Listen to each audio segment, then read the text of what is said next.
Pemirsa, unit Reskrim Polsek Medan Labuhan menangkap 7 pelaku pembunuhan seorang remaja di Medan Deli. Selain itu, petugas menyita sejumlah senjata tajam. Pembunuhan terjadi bermotif saling ejek di media sosial.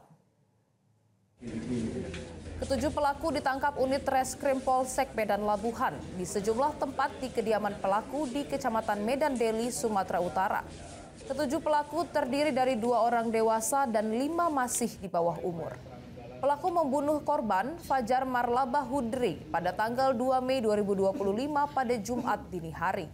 Selain menangkap 7 pelaku, polisi menyita barang bukti berupa baju korban, 3 unit HP dan sejumlah senjata tajam yang digunakan pelaku untuk menghantam bagian belakang kepala korban. Kapolres Pelabuhan Belawan AKBP Olowan Siahaan mengatakan, akibat kejadian penganiayaan berujung kematian dari salah satu kelompok remaja yang hendak tawuran, polisi masih mengejar 3 pelaku lainnya. Untuk mempertanggungjawabkan perbuatannya, ketujuh pelaku terancam 10 tahun hukuman penjara.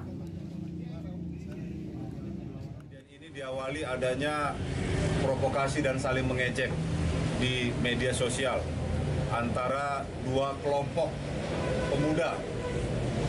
Yang satu kelompok pemuda, kelompok remaja independen, yang mana berbasis di kelurahan, dua-duanya berbasis di Kelurahan Tanjung Mulia.